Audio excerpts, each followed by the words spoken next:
The Catharian ships looked like giant crystals floating in space. They had been the rulers of the galaxy for 3,000 years. Every planet, every star system had to follow their rules. Now they wanted to control humanity too. Commander Park. Jiwoo stood on the bridge of his ship, the UES Defiance. Through the big window he could see New Geneva burning. The planet looked like a dying ember in the darkness of space. 4 million people had lived there just yesterday. Now it was nothing but fire and smoke. "Sir, we're getting reports from the surface," said Lieutenant Kim Hae-jin, her voice shaking. "There are no survivors in the capital city. The Catharians used plasma bombs on everything." Park closed his eyes for a moment. New Geneva had been a beautiful world. Green forests, blue oceans, cities full of art and music. The colonists there had been miners, working hard to dig up quantum crystals from deep underground. When the Catharians came and demanded they hand over everything, the people of New Geneva had said no. "They didn't just kill them," whispered Dr. Kim Min-ho from his station. He was looking at data coming from the planet's surface. "They destroyed every library, every school, every museum. They burned all the books. They smashed every statue and painting." Park opened his eyes and looked at the burning world again. This was not just war, this was something much worse. The Catharians were trying to erase humanity completely. They did not just want humans to die. They wanted to make sure that nothing human would ever exist again. "Captain Lee Min-soo is calling from the Seoul station," said the communications. Officer Park pressed a button and Captain Lee's face appeared on the screen. Lee looked tired and scared. Behind him, Park could see people running around trying to fix damaged equipment.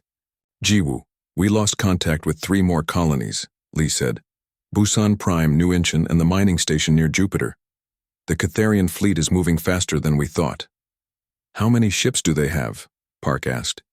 "Our scouts counted over 2,000 vessels in their main fleet. And that's just what we can see.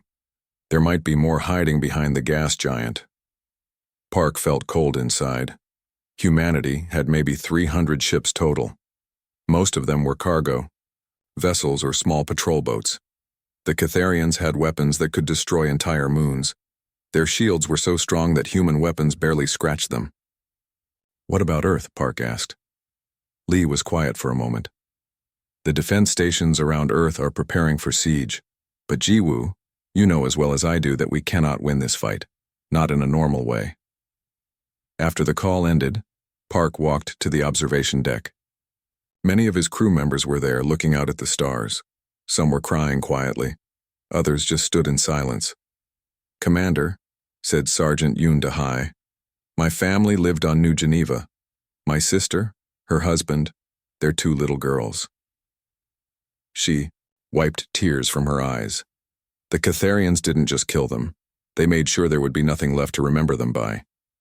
Park put his hand on her shoulder. "We will remember them, Sergeant. All of them." But even as he said these words, Park wondered if that was true. The Catharians had a plan. They had done this before to other species.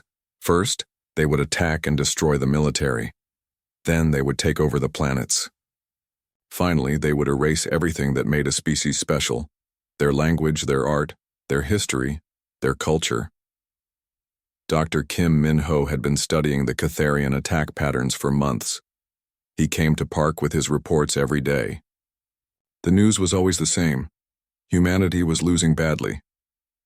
"They are not just trying to conquer us," Kim had explained weeks ago. "They want to make us disappear completely. On every world they control, they destroy schools and replace them with Catharian education centers. They burn books and replace them with Catharian texts. They tear down human statues and build Catharian monuments." "Why?" Park had asked. "Why? Not just make us slaves?" "Because they have learned that slaves remember who they used to be. Slaves rebel. But if you erase a people's culture, if you make them forget their own language and history, they become something else. They become Catharian." Now, watching New Geneva burn, Park understood what Kim meant. The Catharians were not just killing humans. They were killing the idea of humanity itself. The bridge alarm started ringing. Lieutenant Kim looked at her instruments with wide eyes. Sir, we have 15 Catharian cruisers coming toward us. They will be here in 20 minutes. Park looked around at his crew. These were good people, brave people. But they were about to die, and their deaths would not change anything. The Catharians would keep coming. They would keep destroying. Soon, there would be no humans left anywhere in the galaxy. Set course for Earth, Park ordered. Maximum speed. Sir, we cannot outrun them, said the pilot. I know, Park said quietly. But we have to try, and we have to warn Earth about what's coming. As the Defiance turned toward home, Park made a silent promise to the people of New Geneva, to his crew, and to all of humanity. Somehow, someway, the Catharians would pay for what they had done. They thought they knew everything about humans. They thought they could predict how humanity would react to being pushed to the edge of extinction. They were about to learn how wrong they were. Dr. Lee So-young crawled through the broken tunnels under Mars. The Martian Research Institute had been bombed 3 days ago. Most of the scientists were dead. The beautiful red buildings above ground were now just piles of rock and twisted metal. So-young had a small flashlight in her hand. The air was thin and cold. She could hear her own breathing inside her helmet. She was looking for something very important, something that might save humanity. The secret files should be in Section 7, she whispered to herself. If they still exist. The Catharians had bombed the Institute because they knew humans did research there, but they did not know about the deep underground levels. These secret rooms were built during the early days of space exploration. Very few people knew they existed. So-young found a heavy metal door. It was locked with an old electronic system. She connected her portable computer to the lock. After a few minutes, the door opened with a loud noise. Inside, she found rows and rows of storage units. Each unit contained thousands of files from old research projects. Most of these projects had been forgotten years ago. Some had been hidden, on purpose. She searched through the files for hours. Her oxygen was running low, but she did not want to leave. Finally, she found what she was looking for. Project Synaptic Resonance. The file was thick and heavy. As she read the first page, her hands began to shake. This was not just any research project. This was something that could change everything. Back, on Earth, So-young sat in a small underground bunker with 5 other people. These were the leaders of what was left of human government. General Choi Tai-min looked tired and worried. Admiral Wang Su-jin had dark circles under her eyes. They had been fighting a losing war for months. Dr. Lee, said General Choi, you said you found something important. What is it? So-young opened the file on the table. This is Project Synaptic Resonance. It was started 50 years ago when we first found that alien ship near Pluto. Everyone remembered that ship. It was the first proof that humans were not alone in the universe. The ship was very old and broken, but human scientists learned a lot from studying it. The ship had some strange technology. So-young continued. The scientists who studied it discovered something amazing about human brains. Our brains work differently from other species. How? Asked Admiral Wang. Human brains can connect to quantum fields. Most alien species cannot do this. When human thoughts are amplified correctly, they can change reality itself. General Choi looked confused. What do you mean, change reality? So-young pulled out another document. The scientists did a test. They took a volunteer and connected his brain to a quantum amplifier. When his thoughts were made stronger, strange things happened. He could move objects without touching them. He could see things that were happening on other planets. He could even affect the flow of time. That sounds impossible, said Minister Park Sang-ho. The test results are all here, So-young said, pointing to the papers. But there was an accident. The volunteer lost control. His amplified thoughts created a small black hole. It destroyed an entire moon in the test system. The room became very quiet. Everyone was thinking about what this meant. The project was shut down immediately, So-young continued. All the equipment was destroyed. The research was hidden. The government decided it was too dangerous. But now the Catharians are destroying us, said Admiral Wang. Maybe dangerous is what we need. General Choi stood up and walked to the window. Through the thick glass, he could see Catharian ships in the sky above Earth. They looked like giant diamonds floating in the air. Every few hours, they would fire at human cities. Dr. Lee, he said slowly, how many people would we need for this project? The more humans we connect, the more powerful the effect becomes. If we could link thousands of minds together, or even millions. She stopped talking for a moment. We could become something the galaxy has never seen before. And the risks? Asked Minister Park. We could lose control and destroy ourselves. Or we could succeed and become something that is no longer human. There is no way to know for sure. General Choi turned back to the group. The Catharians think they understand. Us, they have studied human weapons, human ships, human tactics. But they have never fought against anything like this. It's not just about fighting, So Young said. If this works, we could change the basic laws of physics. We could make space work differently. We could make time move backward. The Catharians have never seen any species do such things. Admiral Wang looked at the old test results. How long would it take to build new equipment? I know where some of the old machines are hidden. With the right team, maybe 2 weeks. We don't have 2 weeks, said General Choi. The Catharians are planning their final attack on Earth. Our scouts say they will begin in 10 days. So Young nodded. Then we work day and night. We find volunteers from every human world that still exists. We connect as many minds as possible. And if it fails? Asked Minister Park. Then we die, said General Choi. But if we do nothing, we die anyway. At least this way. We die trying something the Catharians will never expect. The decision was made quickly. Within hours, secret messages were sent to every human colony, every ship, every station. The message was simple. Humanity was going to try something that had never been done before. They were going to turn their greatest weakness, being pushed to the edge of extinction, into their greatest strength. The Catharians thought they knew what humans would do when cornered. They were about to learn that they knew nothing at all. Luna Station had never been so crowded. People came from every corner of human space. Farmers from distant colonies, soldiers from destroyed worlds, scientists from hidden research bases. They all came for the same reason: to volunteer for the most dangerous experiment in human history. Captain Han Soo-bin walked through the station's long corridors. She saw families saying goodbye to their loved ones. Many people were crying. Everyone knew this might be the last time they would see each other. Captain Han called Dr. Lee So-young. Are you ready? Soo-bin nodded, but her hands were shaking. She had fought in many battles. She had seen friends die and planets burn. But this was different. This time, she might lose her mind completely. How many volunteers do we have? Soo-bin asked.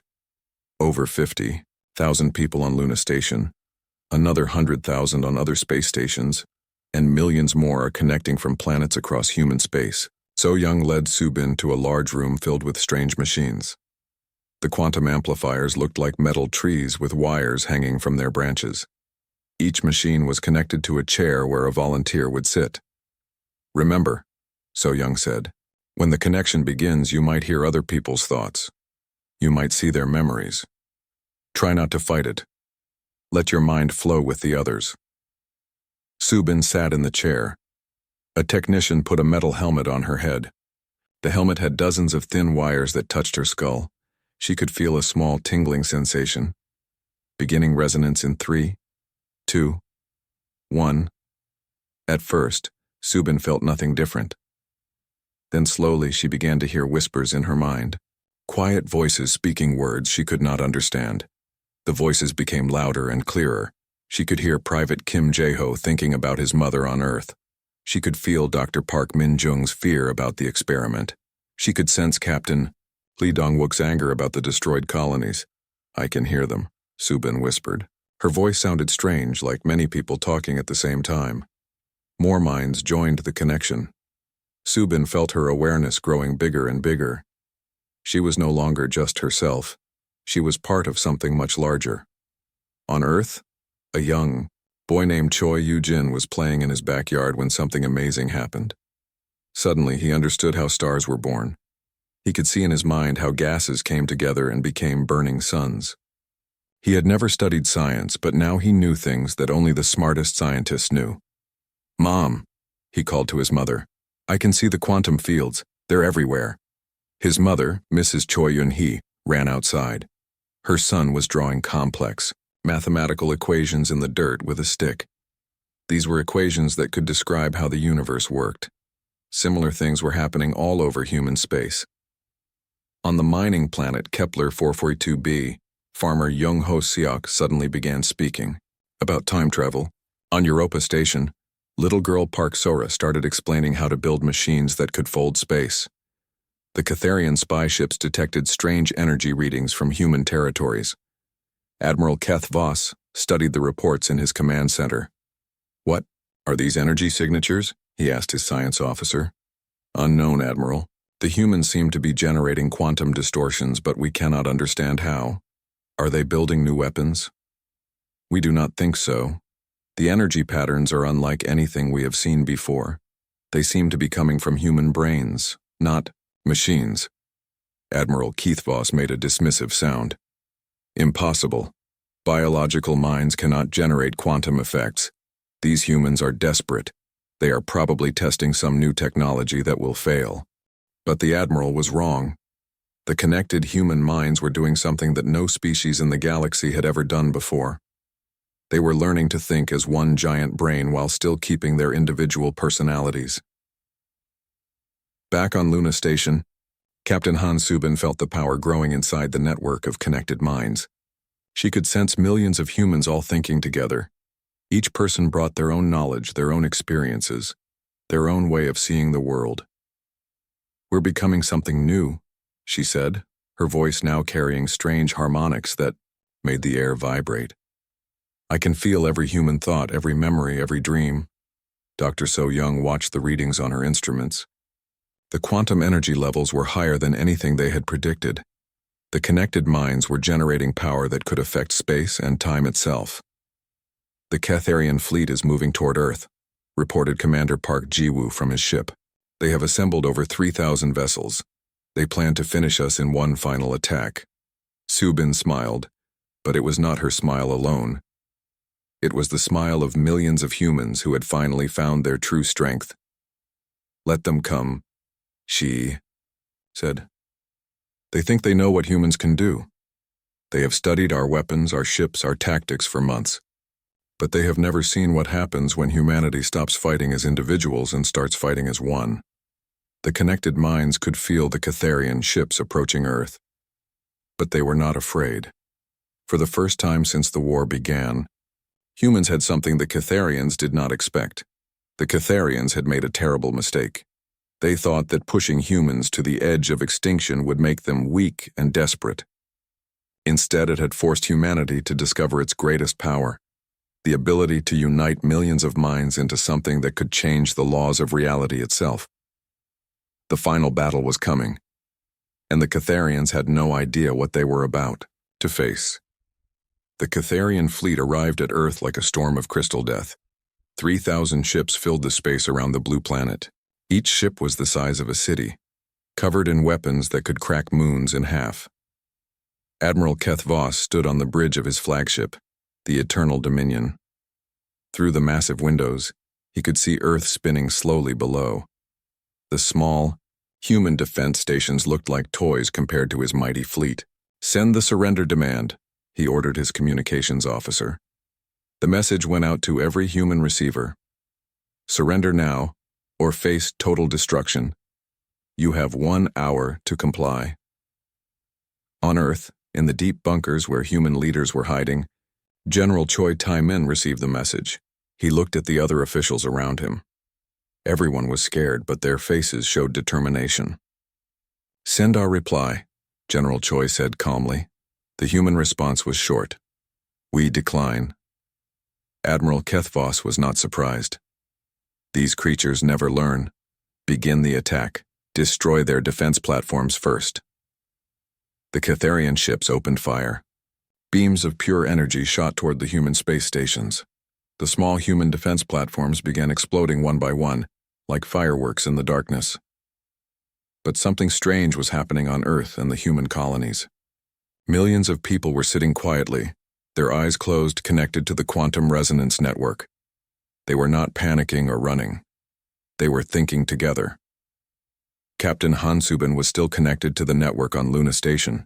She could feel every human mind linked to hers. Soldiers, farmers, children, scientists, all thinking as one giant mind while staying themselves. "Now," she whispered, and her voice seemed to echo across space itself. The first sign that something was wrong came when a Catharian cruiser tried to fire at Earth. The energy beam left the ship normally, but then something impossible happened. The beam curved through space and hit the ship that fired it. "Admiral," shouted the tactical officer on Kethvoss's ship. "The Vanguard just destroyed itself. Its own weapons hit it." "That's impossible," Kethvoss said. "Check your instruments." But the instruments were working correctly. On the viewing screen, they could see the burning wreckage of the Catharian ship. More ships began reporting the same problem. Their weapons were somehow firing backward through time, hitting their own vessels in the past. Captain Subin felt the power flowing through millions of connected human minds. Reality itself was responding to their united will. Space and time were becoming tools that humanity could use. "We don't need ships or weapons," she said to Dr. Lee So-young, who was monitoring the quantum readings. "We have something better. We have consciousness itself." A group of Catharian fighters tried to attack a human space station near Mars, but as they flew toward their target, space around them began to twist. Gravity wells formed and disappeared in impossible patterns. The fighters found themselves flying through corridors in space-time that led directly into the heart of the nearest star. "What is happening?" demanded Admiral Kethvoss. "How are they doing this?" His science officer was frantically checking readings. "Admiral, the quantum distortions are coming from the humans themselves. Their brains are somehow affecting the basic structure of reality." "That's impossible. No biological species can manipulate space-time." But the evidence was all around them. Catharian ships were disappearing into holes in space that opened and closed at random. Other vessels found their engines running backward, pushing them away from Earth instead of toward it. The connected human minds were learning to use their power. On Earth, young Park So-ra was sitting in her family's basement, her consciousness linked to millions of others. She thought about making the attacking ships disappear, and some of them did. They simply stopped existing, as if they had never been built. Farmer Jung Ho-seok, connected from his colony world, focused his mind on the Catharian fleet's communications. Suddenly, all their ships began receiving messages in ancient Catharian language. Messages from Catharian warriors who had died centuries ago, warning them to leave humanity alone. The Catharian fleet, masters of conventional warfare for 3,000 years, found themselves fighting an enemy that had thrown out all the rules. Human consciousness, amplified by quantum resonance, was rewriting the laws of physics moment by moment. Admiral Kethvoss watched in horror as his flagship's hull began to phase in and out of existence. "Retreat! All ships retreat!" But it was too late. The connected human minds had tasted their power, and they were not finished. They had endured months of watching their worlds burn, their people die, their culture destroyed. Now it was time for the Catharians to understand what they had awakened. Captain Subin's voice spoke through the quantum network, reaching every human mind at once. They wanted to see what humanity becomes when pushed to its limits. Show them. Space around Earth became a canvas for human will. Catharian warships found themselves transformed into hospital ships. Their weapons changed into medical equipment. Other vessels discovered their crews could suddenly understand every language in the galaxy, feeling empathy for species they had oppressed for millennia. The Eternal Dominion, Admiral Kethvoss's flagship, began to glow with a strange light. Inside the ship, Catharian officers found themselves experiencing human memories, the joy of a child's laughter, the pain of losing a loved one, the beauty of art and music.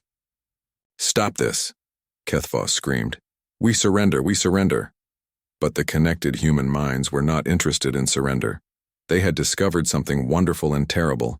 When humanity truly united, they could reshape the universe itself. The galaxy was about to learn that some species should never be pushed too far. Admiral Keth Voss had ruled the galaxy for 40 years.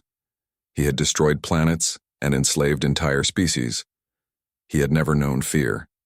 But now, as he watched his flagship's walls begin to melt and reform like liquid metal, terror filled his crystalline heart. "Admiral, our weapons are turning into flowers," reported his tactical officer, his voice shaking.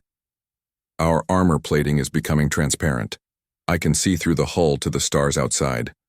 Around Earth, the greatest fleet in galactic history was being changed by forces that should not exist. 3,000 warships were transforming into something else entirely. Some became refugee vessels, their weapons bays now filled with medical supplies and food. Others turned into mobile gardens, their hulls covered with plants from worlds the Catharians had destroyed. The connected human mind spoke as one voice across space and time, millions of people thinking together, their consciousness spanning light years. Captain Han Subin was their focal point, but she was no longer just herself. She was humanity itself. "You came to erase us," the unified voice said, speaking directly into every Catharian mind. "You burned our worlds, you killed our children, you destroyed our art and music and stories. Now you will learn what it means to face a species that refuses to die." On the Catharian homeworld of Keth Prime, something impossible was happening. The planet's 3 moons were moving, slowly, gently, but definitely moving. Ancient Catharian astronomers had calculated their positions for millions of years. The moons never changed their paths, but now they were spelling out words in the sky. Words written in the oldest Catharian script, a language so ancient that only scholars could read it. The message was simple, but terrifying. "We could have been friends." Keith Voss fell to his knees on his bridge.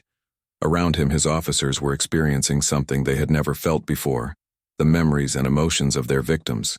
They could feel what it was like to be a human child watching their home burn. They could understand the pain of a mother losing her family to Catharian weapons. "Make it stop," Keith Voss whispered. "Please, make it stop." But the human consciousness was not finished. For 3,000 years, the Catharians had believed they were superior to all other life. They had crushed every species that dared to resist them. Now they would learn what those species had felt. On worlds across the galaxy, Catharian colonies began to change. The air became breathable for the enslaved species that lived there. Catharian buildings transformed into homes suitable for different kinds of life. Prison camps became schools where beings could learn their own languages again. Dr. Lee So-young monitored the quantum readings from Luna Station. The numbers were beyond anything she had imagined possible.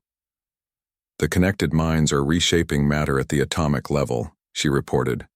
"They're not just changing the ships. They're changing the fundamental nature of reality itself." Young Park Sora, still connected to the network from Earth, focused her thoughts on the Catharian prison worlds. Instantly, the electronic locks on every cage opened. Millions of enslaved beings found themselves free for the first time in generations.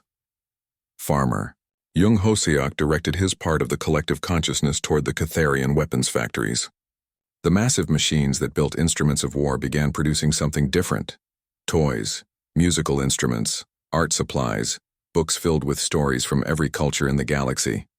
The Catharian Empire, built over 3 millennia, was being transformed in minutes. Not destroyed, transformed. The humans were not seeking revenge through violence. They were changing the very nature of Catharian civilization, making it impossible for them to cause harm ever again. Admiral Keth Voss stood up slowly. His ship was no longer a warship. The walls were covered with paintings that seemed to move and tell stories. The weapon controls had become musical instruments. His tactical display now showed beautiful patterns of light that made him feel peaceful. "How?" he asked the empty air. "How are you doing this?" The human voice answered him, speaking inside his mind with perfect kindness. You spent so long studying our weaknesses. You learned about our weapons, our ships, our military tactics. But you never studied our greatest strength. What strength? Kethvos asked. When we are pushed to the edge of extinction, we do not break. We become something new. You forced us to discover that consciousness itself can reshape reality. You made us learn that millions of minds thinking together can change the laws of physics. On Earth, General Choi Tae-min stood on the observation deck of the rebuilt Luna station. The collective consciousness had chosen to maintain their connection, but allow people to remain individuals. The best of both worlds, unity when needed, individuality when desired. What happens now? Asked Admiral Wang Su-jin, looking out at the transformed Catharian fleet. Dr. Lee So-young smiled. She could feel the warm presence of billions of minds linked in peaceful cooperation. Now we help the galaxy heal. We make sure no species ever has to choose between extinction and evolution again. The Catharian ships were now traveling to every world they had conquered, but not to destroy. They carried supplies, medicine, and teachers.